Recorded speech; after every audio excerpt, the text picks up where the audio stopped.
अस्सलाम वालेकुम and welcome back to my channel. आज मैं आप लोगों को बनाना सिखाऊंगी बहुत ही मज़ेदार और बहुत ही आसान आलू की कढ़ाई। So let's get started.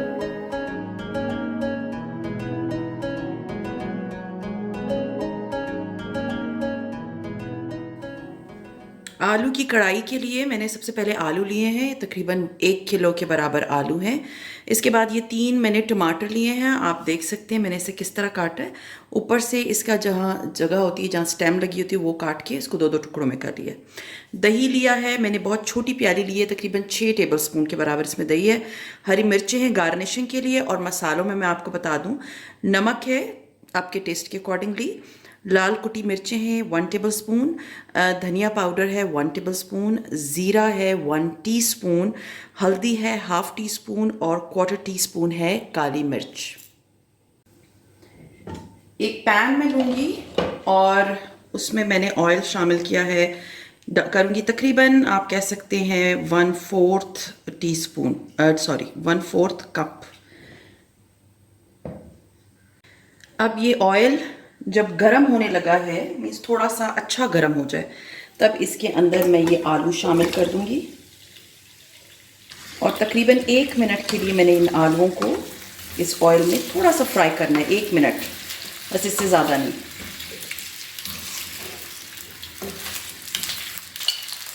ये एक चीज़ मैं आप लोगों को बताना भूल गई थी, लहसुन अदरक का पेस्ट तकरीबन 1/4 टीस्पून इसमें जाएगा।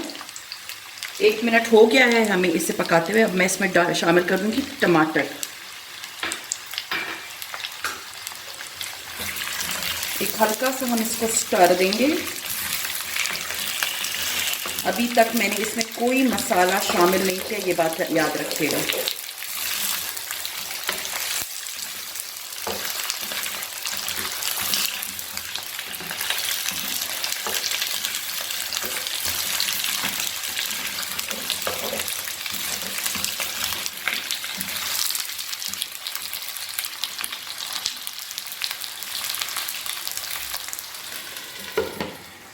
और मैंने इसे ढक के रख दिया है और अब मैं इसकी आंच बिल्कुल कम कर दूंगी। तकरीबन कोई 3 से 4 मिनट के लिए हम इसको हल्की आंच पे पकाएंगे ताकि टमाटर जो हैं वो सॉफ्ट हो जाएं। तकरीबन 3 से 4 मिनट हो गए हैं। मैं चेक करूंगी टमाटरों को, टमाटर गले हैं या नहीं, क्योंकि हमें टमाटर जो हैं वो गलाने हैं, सॉफ्ट करने। जिन टमाटरों के छिलके सॉफ्ट हो गए हैं हम उन्हें निकालते जाएंगे, क्योंकि बाकी तो प्रोसीजर जो है उसके बीच में ये अच्छी तरह से गल जाएंगे, घुल जाएंगे, मतलब टमाटर सारे। हाँ जी, ये सारे जो है छिलके मैंने अलग कर दिए हैं। अब इसके अंदर मैं शामिल करूंगी ये तमाम मसाले, जिसमें है नमक, कुटी लाल मिर्चें, धनिया है दरदरा सा कुटा हुआ, साथ में ज़ीरा, हल्दी एंड काले मिर्चें।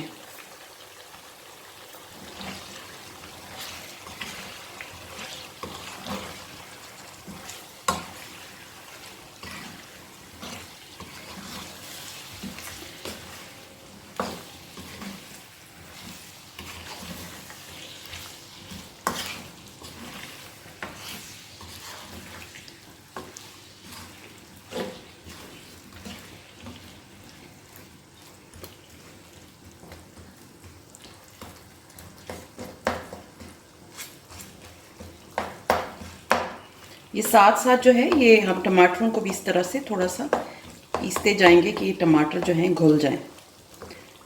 और बिलीव मी, ये बहुत यूनिक रेसिपी है और आप लोगों को, मुझे पूरा यकीन है, बहुत पसंद आएगी। अब मैं इसके अंदर शामिल करूंगी दही। ये जो दही है इसके अंदर मैं फिटा हुआ यूज़ करूंगी। आपने जैसे नॉर्मल दही होता है उस तरह से नहीं करना, पहले इसको एक दफ़ा फेंट लें, क्योंकि अगर दही फिटा नहीं होता तो दही जो है वो फटना शुरू हो जाता है।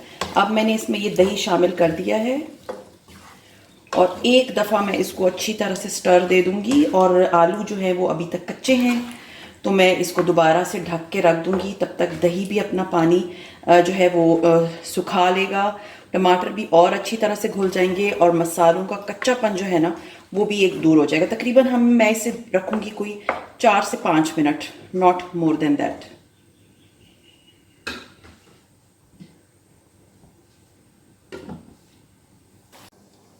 हाँ जी, तो तकरीबन को 5 मिनट हो गए हैं और 5 मिनट के बाद हम अपनी कढ़ाई देखेंगे। हाँ जी, टमाटर भी घुल गए और आलू भी मुझे लग रहा है कि बस उसमें थोड़ी सी कसर रह गई है। अब मैं इसकी थोड़ी सी आंच जो है वो तेज़ कर दूंगी ताकि ये इसका पानी जो है ना वो खुश्क हो जाए जो इसके अंदर है।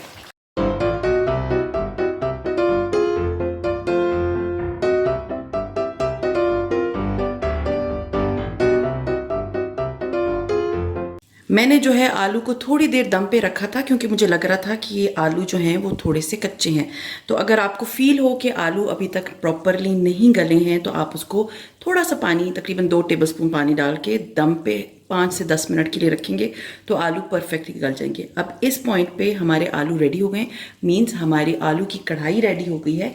अब मैं इसमें शामिल करूँगी कसूरी मेथी, ये थोड़ा सा गरम मसाला, और इसे एंड में जब हम गार्निश करेंगे तो उस पर मैं धनिया और हरी मिर्चें डाल दूंगी। तो ये थी मेरी आज की रेसिपी, आलू की कढ़ाई। बहुत ही आसान होती है और बहुत ही मज़ेदार होती है। ट्राई कीजिए बच्चों के लिए स्पेशली, क्योंकि उन्हें ये रेसिपी बहुत अच्छी लगेगी। तो सी यू इंशाल्लाह ताला in my next recipe. Till then अपना बहुत ख्याल रखें, दुआ में याद रखें। टेक केयर एंड अल्लाह हाफिज़।